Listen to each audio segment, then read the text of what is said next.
प्रिय विद्यार्थियों, सभी को नमस्कार। मैं सुबुद्धि सिंह कसाना, सहायक आचार्य राजनीति विज्ञान। आज हमारे अध्ययन का टॉपिक ब्रिटिश संविधान के स्रोत। आज हम ब्रिटिश संविधान के स्रोतों के बारे में जानेंगे। विस्तार से ब्रिटिश संविधान के स्रोतों पर हम चर्चा करेंगे। ब्रिटिश संविधान एक अलिखित संविधान है। ब्रिटिश संविधान एक विकसित संविधान है, निर्मित संविधान नहीं है, बल्कि इसका विकास हुआ है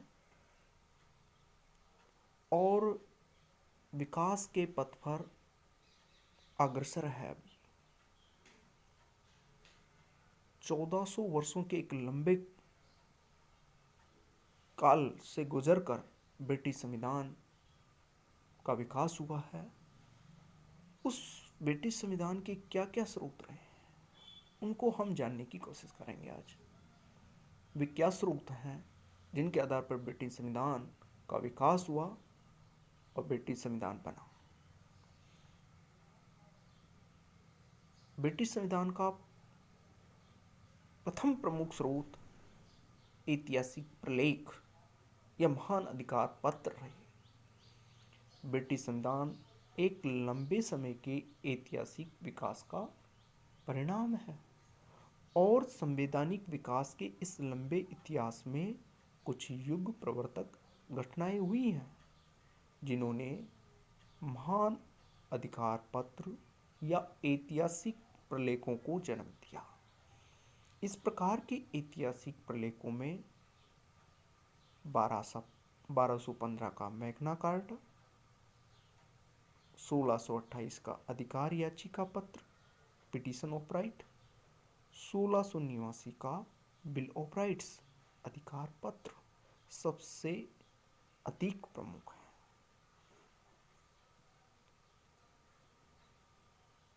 ज्येष्ठ विलियम पिट ने कहा कि Magna carta, petition of right और बिल ऑफ राइट्स तीनों अधिकार पत्र सामूहिक रूप से ब्रिटिश संविधान की बाइबिल है।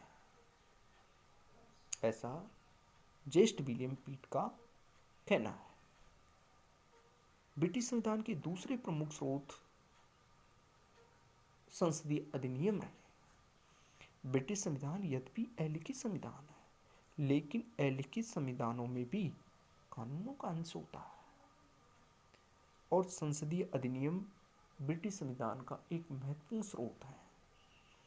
मताधिकार, निर्वाचन पद्धतियाँ, संसद के दोनों सदनों के पारस्परिक संबंधों और सार्वजनिक अधिकारियों के अधिकारों एवं कर्तव्यों आदि के संबंध में संसद के द्वारा समय समय पर महत्वपूर्ण अधिनियम पारित किए गए और ये संसदीय अधिनियम भी संविधान के स्रोत हैं।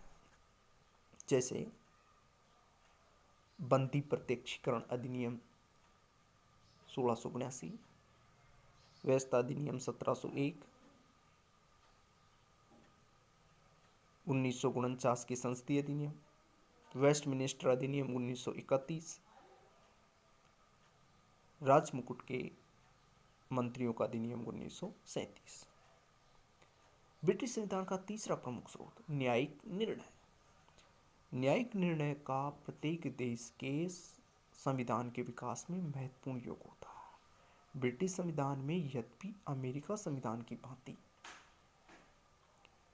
क्योंकि अमेरिका के संविधान में न्यायिक पुनरावलोकन की शक्ति पाई जाती है, जबकि ब्रिटिश संविधान में न्यायिक पुनरावलोकन नहीं पाया जाता। व्यवस्थापिका के द्वारा बनाए गए नियमों, कानूनों को न्यायालय के द्वारा अवैध घोषित नहीं किया जाता।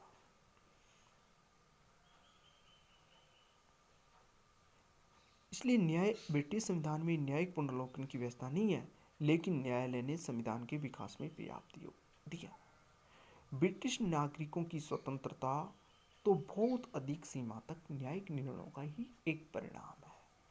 उदाहरण के लिए विल्किंस बनाम मूड अभियोग में यह निर्णय किया गया कि किसी भी अनाम निर्दिष्ट व्यक्ति की तलाशी उसके कागजातों को अधिकार में लेने का सामान्य अधिपत्र अवैध है। सामरसेट का वियोग, जिसमें ब्रिटेन से दासता की अंत करने की घोषणा की गई।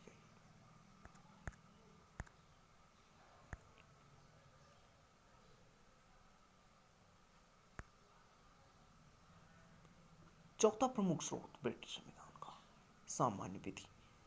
सामान्य विधि से तात्पर्य उन वैधानिक नियमों से है जिनका निर्माण संसद अथवा सम्राट द्वारा नहीं हुआ है, वरना जो रीति रिवाज परंपराओं पर आधारित है और जिन्हें न्यायालय के द्वारा स्वीकार कर लिया गया है। एक पंक्ति में हम ये भी कह सकते हैं कि न्यायालय द्वारा स्वीकृत रीति रिवाज और परंपराएं ही सामान्य विधि है। ब्रिटिश नागरिकों के मूल अधिकार स्वतंत्रताएं सामान्य विधि पर आधारित है।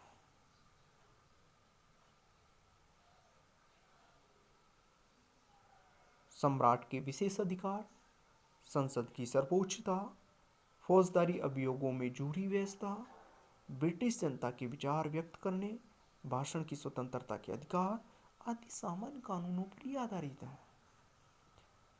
पांचवा प्रमुख स्रोत प्रथाएं और रीति रिवाज।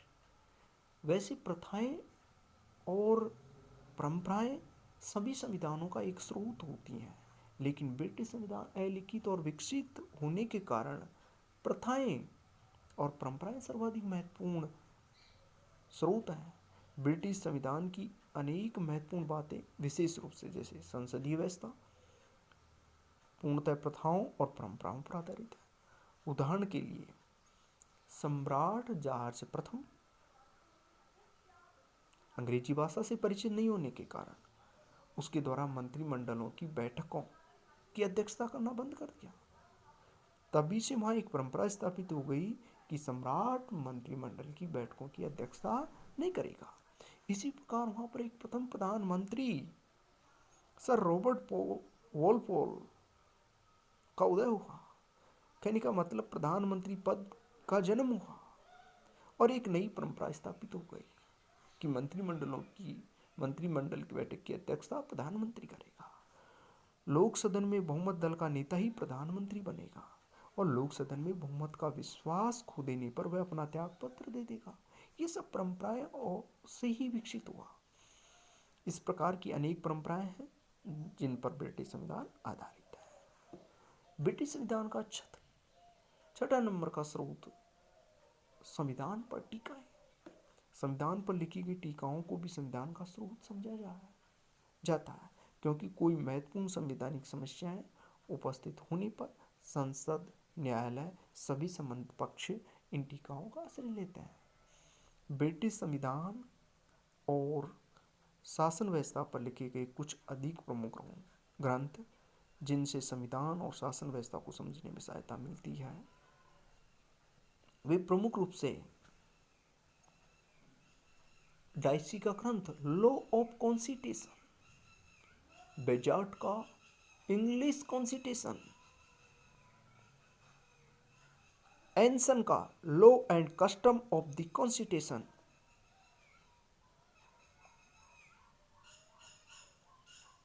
विल्सन का गवर्नेंस ऑफ इंग्लैंड,